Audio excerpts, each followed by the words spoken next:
기도드립니다. 아멘. 할렐루야. 우리 좌우에 계신 분들 인사하겠습니다. 참 오랜만에 뵙습니다.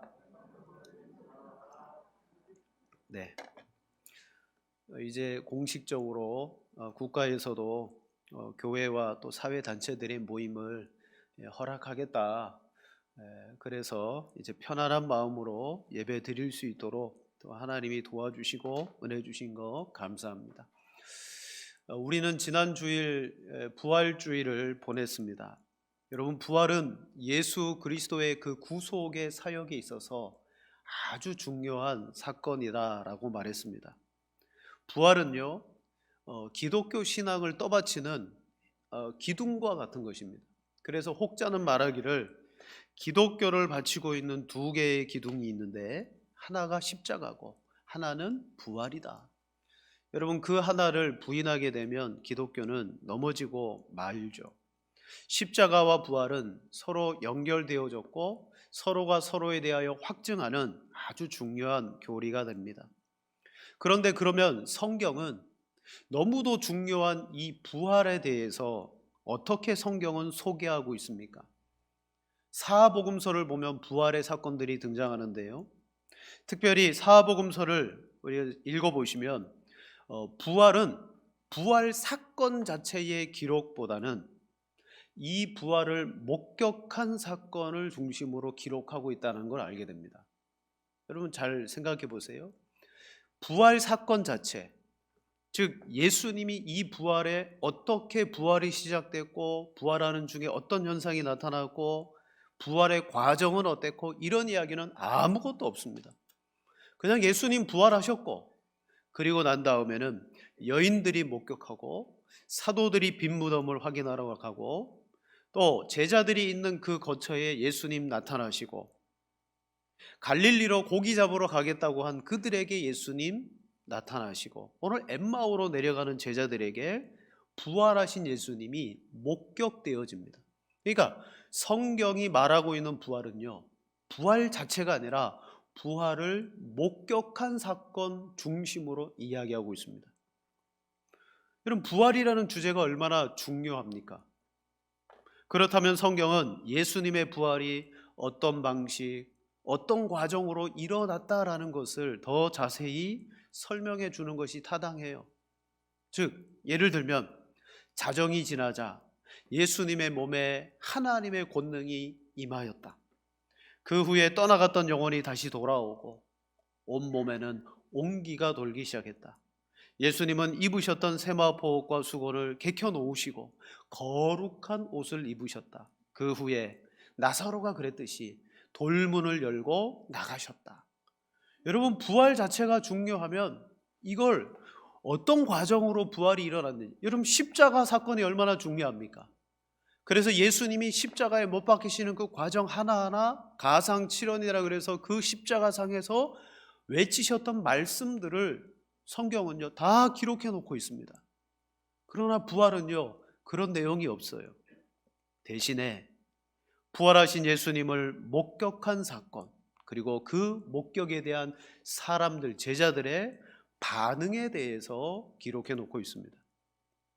성경을 보면 엠마오로 내려가는 오늘 본문의 제자들의 반응이라든지 예수님의 부활을 목격했던 사도들의 반응이라든지 그 반응은 하나같이 우리가 볼 때는요 낙제는 뭐예요? 빵점이라는 거예요. 부활하신 예수님을 목격했는데 그들의 반응은 낙제 점수였다는 거예요. 심지어 베드로는 부활하신 예수님이 그를 집으로 찾아오셨을 때 목격했습니다. 요한복음에 보면 도마를 위하여 또 나타났을 때도 제자들이 함께 있었어요. 분명히 부활을 목격했습니다. 그럼에도 불구하고 나는 물고기 잡으러 가노라 라고 말하며 갈릴리로 떠나버립니다. 이것은 예수님을 가장 가까이서 따랐던 제자들이 부활하신 예수님을 인식하는데 문제가 있었다라는 것을 알게 해줍니다. 다시 질문해 봅니다. 왜 성경은 예수님의 부활 사건을 집중해서 말하지 않고 부활의 목격 사건에 대해서 집중해서 말할까요? 그것은 모든 제자들이 부활을 목격해서도 성경은 말합니다. 모두가 예수님을 알아보지 못했다라는 거예요. 또한 예수님을 목격한 제자들이 다른 제자들에게 목격한 사실을 말해 주어도 믿지 않았다는 거예요. 이게 성경이 우리에게 보여주는 겁니다. 부활 사건의 목격의 사건들이 많은데 하나같이 믿지 않았고 그들은 불신했다라는 것을 우리에게 성경은 보여줍니다. 자, 첫 번째로 이것은 뭘 뜻하느냐? 육의 사람은 영의 일을 알 수 없다는 거예요. 자, 육의 사람은 영의 일을 알 수 없다. 지금 엠마오로 내려가는 제자들은 그들이 서로 내려가면서 주고받는 내용이 뭐예요? 얼마 전에 6월절 기간 동안에 예루살렘에 있었던 모든 일, 예수님이 입성하시고 그리고 일주일 동안의 사역도 있었을 뿐만 아니라 중요한 건 십자가의 죽으심과 그리고 부활의 사건까지 그들은 서로 주고받으면서 이야기하고 있었어요. 그때 야, 누군가 예수님이 부활했다는 거 봤더라. 여인들이 빈 무덤을 보았고 또 제자들이 그 무덤에 가서 확인했는데 정말 그렇다더라. 서로 주고받는 이야기가 바로 예수님의 부활 사건이었어요. 그때 이 두 사람 사이에 예수님이 끼어드십니다. 우리 15절 16절 같이 읽겠습니다. 그들이 서로 이야기하며 문의할 때에 예수께서 그들과 동행하시나 그들의 눈이 가리워져서 그인 줄 알아보지 못하거늘. 아멘. 부활하신 예수님이 그 두 사람 사이에 끼어서 무슨 이야기를 하느냐? 그래서 예루살렘에 있었던 이야기를 막 이야기하는데 그런데 그들이 예수님을 알아보지 못했어요. 자, 여기서 우리는 궁금한 게 생깁니다. 그러면 부활하시기 전에 예수님, 십자가에 못 박히시기 전에 예수님과 부활하신 이후에 예수님의 외모가 변화가 있거나 그의 몸과 그의 신체에 못 알아볼 만한 어떤 변형이 일어났기 때문에 제자들이 예수님을 못 알아보았을까요? 성경은 그렇게 말하지 않습니다. 그렇지 않다는 거예요. 오히려 예수님에게는 이분이 십자가에 못 박히신 예수님이라는 확증을 손에 가지고 있었고 허리에 가지고 있었어요. 그런데 16절에 말하듯이 그들의 눈이 가리워져서 그인 줄 알아보지 못하거늘이라고 말합니다. 즉 제자들이 예수님을 못 알아본 건 눈이 가리워져 있었기 때문이다. 그런데 이 가리워졌다라는 단어가 에크라툰토예요. 수동태 단어입니다. 그래서 이것을 원문대로 번역하면 이런 뜻입니다. 그러나 그들의 눈들이 그를 알아보지 못하도록 붙잡혀 있었다. 여러분, 저나 여러분이나 이 눈은 누가 조정하는 겁니까? 내가 조정하는 거예요. 내가 보고 싶은 거 보고, 그죠? 이 눈은 전적으로 내게 속해 있는 거예요. 그러나 이 제자들의 눈은 어떻다? 알아보지 못하도록 수동태, 붙잡혀 있었다라고 성경은 표현하고 있습니다. 제자들은 스스로 보고 알 수 있는 것이 아니라 성경은 아직 때가 이르지 않아서 하나님의 역사에 의해서 감추어져 있는 상태가 제자들의 상태였다는 거죠. 즉 지금 예수님을 보고 있지만 보지 못하는 거예요. 이게 이 엠마오로 내려가는 제자들 뿐만이 아니에요. 부활에 대해서 목격한 사건을 말하는 많은 제자들의 모습이 그렇다는 거예요. 부활하신 예수님을 앞에 두고 보고 있지만 그 눈이 다 가리어져 있는 상태, 알아보지 못했습니다. 지금 예수님을 알아보지 못한다는 것은 단순히 시각적인 인식이 아니라 그것은 바로 믿음의 눈이 아직 열리지 않았다는 거예요. 믿음의 눈으로 볼 때 십자가에 죽으시고 부활하신 예수님이 보이는 것입니다. 이것이 엠마오로 내려가는 제자들 뿐만 아니라 부활을 목격했던 모든 제자들에게 나타나는 현상이 보지 못하는 현상입니다. 따라서 하나님께서 제자들에게 부활에 대한 무지를 보여주는 거예요. 지금 이 제자들은 예수님 부활을 목격하고 보았음에도 불구하고 그 부활에 대한 무지를 가지고 있는데 그게 다 누구다? 우리 모두가 그렇다. 여러분, 부활하신 예수님이 이 자리에 나타나면 여러분은 그 예수님 알아보실 수 있겠습니까? 아니요.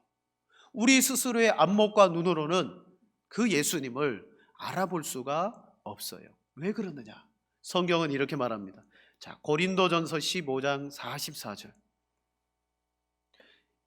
육의 몸으로 심고 신령한 몸으로 다시 살아나나니 육의 몸이 있은즉 또 영의 몸도 있느니라. 성경은 두 가지의 몸을 말하고 있습니다. 첫째는 육의 몸이 있고 영에 의한 신령한 몸이 있다. 부활이란 무엇이냐? 부활은 우리가 가지고 있는 육의 몸을 씨를 뿌리듯이, 여러분 예수님 그 말씀을 한 알의 밀이 땅에 떨어져 여러분 썩으면, 한 알의 밀이 땅에 떨어져 죽게 되어지면, 오늘 우리 육의 몸이 죽으면 그 몸이 부활의 몸이 되는 거예요. 즉 성경은 부활은 육의 몸으로 씨를 뿌리고 영의 몸을 거두는 겁니다. 원래 아담과 그리스도는 인류를 대표하는 대표자들입니다. 아담은 성경이 말하기를 우리에게 육의 몸을 가져다 준 사람입니다. 우리는 육으로 태어납니다. 이때 두 번째 아담이신 예수 그리스도는, 그분은 아담과 같이 출처가 땅이 아니에요. 성경은 말합니다. 하늘에서 나신 분이다. 고린도전서 15장 47절에 말하죠. 첫 사람은 땅에서 났으니 흙에 속한 자이거니와 둘째 사람은 하늘에서 나셨느니라. 우리 모두는 아담으로부터 땅의 세계로부터 나서 육을 물려받았습니다. 육으로 살아갑니다. 그런데 예수 그리스도는 하늘에 속한 자요 하늘로부터 나신 자인데, 그분은 여러분 영의 몸을 가지게 되셨다라고 말합니다. 그래서 부활장인 고린도전서 15장에는 오늘 우리가 받아야 될 몸이 뭐냐?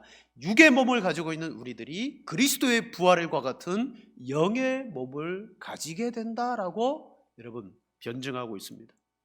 그래서 고린도전서 15장의 결론이 50절에 나옵니다. 자, 우리 15장 50절 같이 한번 읽겠습니다.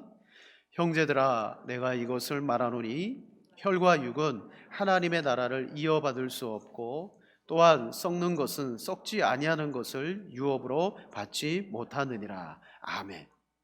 우리 모두가 아담에게서 받은 이 육의 몸은 이 세상을 살아가는 데는요 아주 유용합니다.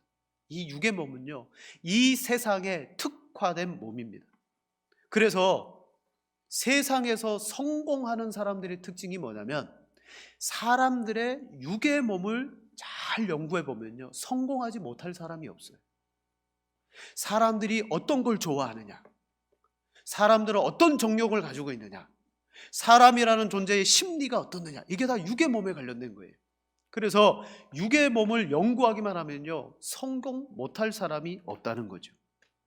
아담에게 물려받은 이 육의 몸을 우리는 갈고 닦고 즐기고 이 몸을 위해서 사람들은 살아가고 있다는 것입니다. 세상이 아무리 다양하고 아주 종류가 많다 할지라도 사람들은요 딱 하나예요. 자신의 육을 따라서 살아갑니다. 그러나 오늘 고린도전서 15장에는요 이 육은 하나님의 나라를 받을 수 없다라고 말했습니다. 그리고 부활의 첫 열매가 되신 예수 그리스도는 육의 몸이 아니라 영의 몸을 가지게 되셨다. 바로 이 몸은 썩지 아니할 몸이며 하나님의 나라를 유업으로 받는 몸이다라고 말합니다. 자, 보세요. 복음서에서 부활을 목격한 제자들과 사람들은 하나같이 예수님을 못 알아본 이유가 어디에 있습니까? 그건 여기에 있습니다. 그들의 눈이 가리워졌는데 왜 가리워졌습니까? 아무도 부활에 대하여 이해할 수 없었고 이해하지도 못했다는 거예요. 즉 육의 몸을 가지고 영의 몸이신 예수님을 자신이 보려고 해도 볼 수가 없었다. 육의 몸, 육의 눈을 가지고는 부활을 이해가 안 되는 거예요. 지금 눈앞에 예수님이 와 계십니다. 자기들과 함께 예수님이 동행하고 계십니다. 그러나 알아보지 못합니다. 아무리 내가 시력이 2.0 이상이고 사람을 알아보는 능력이 뛰어나서 눈썰미가 있다 할지라도 그것으로 부활하신 예수님을 알아보는 것이 아니라는 거예요. 왜냐? 여러분, 신령한 것을 아는 것은 우리에게 있지 않고 하나님께 있습니다. 부활하신 예수 그리스도의 그 몸을 알아보는 것은 내 능력이 아니라 하나님께 있다는 거예요. 그래서 하나님이 그들의 눈을 가려버리셨어요. 우리 가정에서 아내분들이 우리 남편들을 출근하고 퇴근하는 사이에 아내분들이 미용실에 갔다 오는 경우가 있습니다. 그럼 퇴근하는 남편에게 꼭 물어봅니다. 여보, 나 뭐 좀 변한 거 없어? 반드시 물어보게 되어 있습니다. 왜냐? 안 물어보면 저녁 내내 기분 나빠해요. 본인의 입으로 말하지 않으면요, 저녁 내내 남편에 대해서 반찬도 던지고 막 투덜투덜해요. 남편은 무슨 일인지 몰라요. 근데 정말 정직한 아내분들은 물어봐요. 여보, 나 좀 변한 거 없어? 여러분, 아내분들의 마음 알겠죠? 나 미용실 갔다 왔는데 좀 예쁘다고 해주고 어디가 여기가 바뀌었네라고 말해주면 좋은데, 남편들은요, 아내분들이 커트머리에서 뽀글이 파마머리로 바꾸지 않는 이상 못 알아봅니다. 뭐 미용실 가가지고 여기 조금 바꾸고 저기 조금 바꾸고 그런 거요, 절대 남편들은 못 알아봅니다. 왜냐? 그게 남자들입니다. 그게 남자예요. 남자들은 그런 것에 특화되어 있지 않아요. 이게 남자들의 천성이 못 알아봐요. 그리고 가끔 아내분들이 남편에게 말합니다. 여보, 오늘 무슨 날인지 알아? 그럼 그때부터 저부터 가슴이 철렁합니다. 내가 또 무슨 날인데 잊어버렸구나. 근데 남편들은요, 그런 날 기억 잘 못해요. 늘 아내가 상기시켜줘야 됩니다. 그게 남자예요. 자, 아내에 대해서 남편이 못 알아보는 수준이, 남자는 그래요. 원래 남자는 그래요. 자기와 함께 평생 살아가는 아내의 변화나 그런 것을 알아보지 못합니다. 근데 알아보는 방법이 있어요. 내가 여자가 되면요, 여자와 여자끼리는요, 어제 만나고 오늘 만나도 뭔가 하나 변하면 그것만 보여요. 이거 바뀌었네? 알아봐줘요. 오늘 남자가 여자가 되면 알아본다는 거예요. 하지만 남자로서는 못 알아보는 거예요. 한번 잘 생각해 보세요. 여자를 못 알아보는 남자의 입장이 이와 같이 정말 그렇게 못 알아본다면, 부활하신 영의 몸을 가지신 예수님을 육의 몸을 가진 우리가 알아보겠습니까? 당연히 우리의 눈이 가리워 알아볼 수가 없다. 성경은 이것을 우리에게 말합니다. 아무리 부활하신 예수님이라 할지라도 육의 몸인 우리는 결코 알아보지 못한다. 제자들을 봐라. 두 번째로, 이 부활의 예수님을 알아보는 유일한 길이 있다면 그것은 무엇이냐? 바로 은혜 받음에 있습니다. 은혜 받음에. 기독교에서는 은혜를 받는다, 은혜를 받았다라는 표현을 씁니다. 우리가 기도할 때도 그렇고 설교 전에 말씀의 은혜를 받으시기를 바랍니다라고 말합니다. 그런데 오늘날 한국교회에서 이 하나님께 은혜를 받았다라는 뜻이 어떻게 사용됩니까? 먼저는요, 막 박수치고 뜨겁게 찬양할 때 그 찬양이 내 마음에 막 감동되면요, 은혜 받았다 그러고요. 그리고 설교를 들으면서 마음에 감동되는 것이 있으면 은혜 받았다라고 말합니다. 그 은혜 받았다라는 것이 뭐냐? 좋다라는 거예요. 그리고 사람들이 그 사람 은혜 받았어, 복 받았어, 이런 얘기가 다 뭐냐? 사업이 잘 되거나 신앙생활 잘해서 조건이 좋은 사람을 만나서 결혼하거나 또 자녀들이 잘 돼가지고 또 유명한 대학에 들어가거나 그러면요, 그 사람 그 집 은혜 받았어, 이렇게 말합니다. 근데요, 성경에서 말하는 은혜 받았다라는 표현은 다릅니다. 은혜 받았다라는 표현은, 여러분 혹시 이런 거 들어보셨어요? 그 사람 은혜 받아서 고난 당하고 있어, 들어보셨어요? 그 사람 은혜 받아서 핍박 당하고 있어, 들어보셨습니까? 성경에 보면요, 은혜 받았다라는 사람들은요, 다 고난 당하고 핍박 당하고 있더라고요. 우리는 은혜 받음을 내 주관적인 입장에서 은혜는 좋은 거니까, 선물이니까 그냥 내 삶이 잘 되고 형통하고 이렇게 되는 것을 은혜 받았다라고 생각합니다. 기독교의 은혜는 어떤 것이냐? 제가 이렇게 한번 적어봤습니다. 기독교의 은혜는 육의 사람으로서는 도저히 하늘에 속한 영의 일을 알 수도 없고 육으로 받을 수도 없는 나에게 죄의 강력한 실체를 십자가에서 꺾고 사망을 이김으로 삼킨 바 되신 예수 그리스도가 죄의 사함과 부활을 내게 주셨다는 것을 믿고 아는 것까지가 은혜다. 여러분, 은혜 받았다는 게 마음에 감동됐고 오늘 설교에 이런 부분이 좋았다 이게 아니라 육으로서는 도저히 볼 수 없고 알 수도 없는 십자가와 부활의 신비를 하나님의 성령으로 말미암아 나로 인하여 알아지게 되는 것까지. 그래서 그 십자가와 부활이 알아지는 순간 우리는 어떻게 살아갈까요? 부활의 능력을 경험한 사람으로, 십자가의 능력으로 경험한 사람으로 살아가는 것. 그게 은혜 받은 것이라고 저는 생각합니다. 여러분, 오늘 이 예배에 와서 정말 하나님 앞에 내가 은혜를 받고 은혜를 누리고 싶은 것이 있을 거예요. 예배당에 오실 때 여러분 마음에 이 예배당에 와서 내가 하나님 앞에 은혜 받고 싶은 것이 있을 거예요. 혹시 지금 내가 내 마음속에 바라는 소원을 하나님께 아뢰고 이 소원을 이루어 볼까 오신 분도 계실 거예요. 하나님의 도움을 받아서 지금 내가 하고 있는 일이 막혔는데 이 일이 성공적으로 풀어져 나갈까? 여러분, 그 생각 가지고 혹시 오신 분도 있습니까?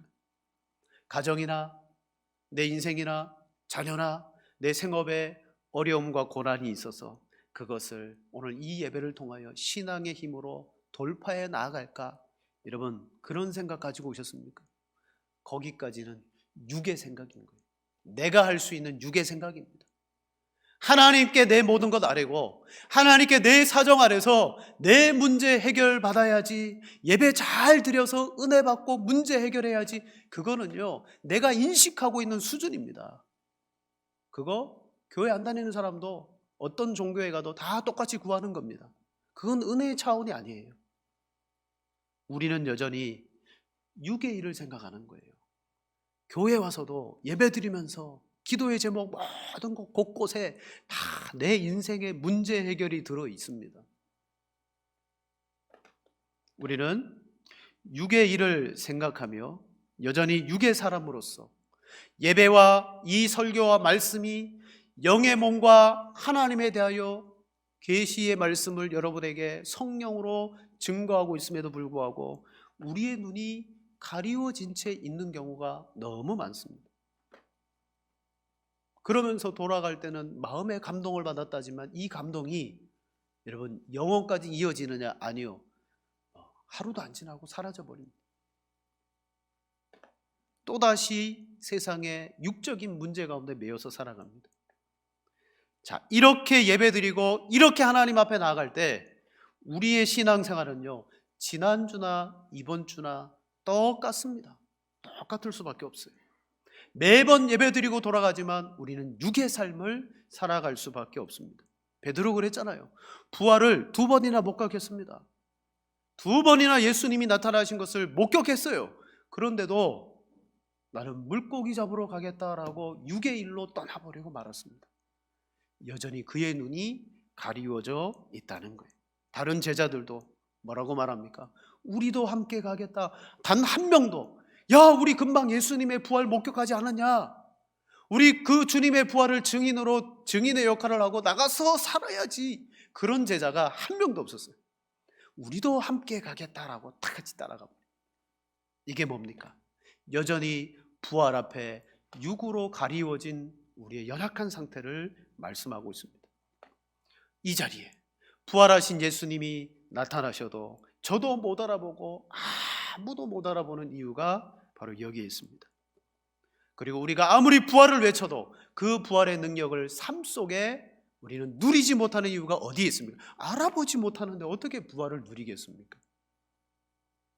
그러므로 정말 육의 몸을 가지고 영이신 예수 그리스도를 알아보는 것까지가 은혜인 거예요. 우리는 알아볼 수 없는데 하나님께서 그것을 알아보게 하시는 거예요. 그리고 그렇게 알아본 사람은 어떤 변화가 일어나느냐? 진짜 부활하신 예수님을 목격한 사람에게는요 한 3가지의 큰 변화가 일어납니다. 첫째는 삶의 진정한 가치가 어디에 있는지를 발견하게 됩니다. 부활의 경험은 땅에 속한 것이 아닙니다. 하늘에 속한 경험입니다. 여러분, 하늘을 경험한 사람이 땅의 일에 매여서 살아가겠습니까? 아니요. 지금까지는 육으로 살아왔는데 부활을 경험한 순간, 하나님의 나라가 있구나. 그 나라 가치를 주님이 가르쳐 주셨구나. 그때부터요, 추구하는 삶의 방향이 달라지고 가치관이 완전히 바뀌는 거예요. 그래서 은혜 받았다는 것이 뭡니까? 더욱 내 삶을 추구하는 것이 아니라, 이게 헛된 것이네. 내가 지금까지 내 인생에 정욕을 위해서 살았구나. 이제부터는 그리스도를 위해서, 나를 위하여. 자, 마가복음 10장 29절에 말합니다. 나와 복음을 위하여 집이나 형제나 자매나 어머니나 아버지나 자식이나 전토를 벌인 자는. 어떻게 집과 자식과 부모 형제를 전토를 벌이고 예수님 쫓아갈 수 있습니까? 그건 예수님에게서 뭔가 발견한 사람은 쫓아가는 거예요. 바로 은혜 받은 사람은요, 진정한 삶의 가치를 알게 됩니다. 두 번째는요, 은혜 받은 사람은 이제 죽음이 두렵지 않습니다. 죽음이 안 두려워요. 자, 육의 사람은요, 사망에 매여서 살아가요. 실은 우리 모두가 태어나는 순간부터 사망에 쫓겨서 살아갑니다. 이 사망은 육의 사람들에게 강력한 힘을 발휘합니다. 오늘도 우리가 저 세상 사람들이 허덕거리며 살아가는 근본적인 이유가 어디에 있느냐? 죽지 않기 위해서. 죽지 않기 위해서. 그들은 보이지 않는 그 죽음이 가져다주는 인생의 낙심, 절망, 좌절, 두려움, 열등감, 수많은 것들을 반복하면서 어떻게 하면 이 인생의 고달픔을 극복할 수 있을까? 그렇게 살고 있습니다. 오늘도 죽지 않기 위해서 몸부림치며 살아요. 그러나 진짜 부활을 목격한 사람들은요, 고난과 고통과 죽음을 두려워하지 않고 그들은 순교의 자리로 뛰어 들어갑니다. 그 사람이 누구예요? 은혜 받은 사람이에요. 그 사람이 은혜 받는 사람. 왜? 예수님의 부활을 목격하니까요, 죽음이 두렵지 않아요. 그래서 마지막 세 번째, 결국 자신의 욕망과 욕심, 정욕을 따라가는 삶을 내려놓고 이제 삶의 목표가 땅이 아니라 하늘이 되는 것입니다. 여러분, 정말 예수님의 부활을 우리가 성경에서도 보았고 수많은 복음의 기사를 통해서 우리가 보고 있는데, 내가 정말 부활을 목격한 부활의 능력을 가진 성도가 되기를 원한다면 이 은혜를 받으셔야 되는 거예요. 그래서 세 번째로 은혜를 어떻게 받습니까? 하나님의 말씀이 내게 와 닿아야 됩니다. 하나님의 말씀이 내게 와 닿아야 돼요. 자, 예수님과 이 엠마오로 내려가는 두 제자들은 예루살렘에 있었던 일을 쭉 이야기합니다. 그러면서 그 두 사람이 예수님께 말해요. 우리는 예수님을 이스라엘의 속량자로 바랬었다. 맞거든요. 예수 그리스도는 이스라엘의 속량자로 기다렸고 정말 예수님이 이스라엘의 속량자가 되기를 바랬다. 근데 그가 십자가에서 죽어버리셨다는 거예요. 십자가에서 죽자 그들이 그 바랬던 그 모든 것들이 물거품이 돼버린 거죠. 그러고 나니까 부활하신다라는 예수님의 말씀이 전혀 생각나지 않고 부활의 목격을 그들이 했어도 알아보지 못하는 거예요. 그래서 예수님은 그들이 이렇게 말합니다. 25절에 25절 26절 같이 읽겠습니다. 이르시되 미련하고 선지자들이 말한 모든 것을 마음에 더디 믿는 자들이여, 그리스도가 이런 고난을 받고 자기의 영광에 들어가야 할 것이 아니냐 하시고 아멘. 여러분, 미련하고 선지자가 말한 것을 더디 믿는 사람, 이게 뭡니까? 육의 사람이라는 거예요. 아무리 구약의 선지자들이 그렇게 말했어도 육의 사람은요, 이해할 수 있는 수준은 있지만 그 이상의 것을 못 알아보는 거예요.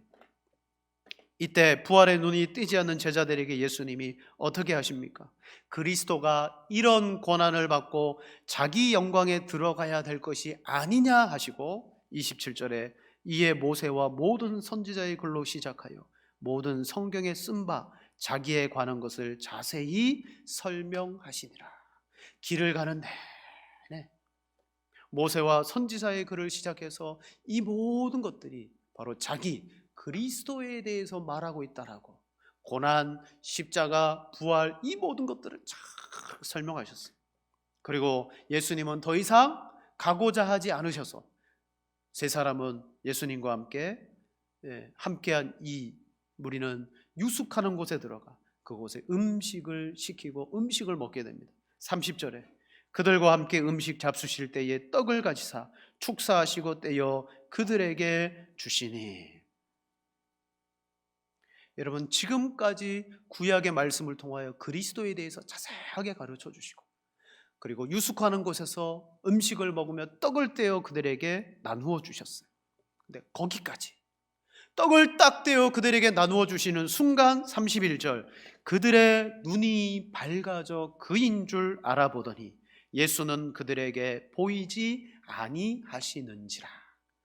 지금까지는 알아보지 못했어요.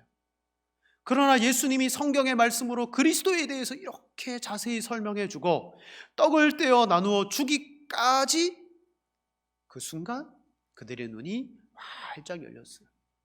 여러분, 이게 무엇입니까? 두 가지가 그들에게 작용했다는 거예요. 예수님께서 그들에게 그리스도에 대해서 자세히 설명해 주었다.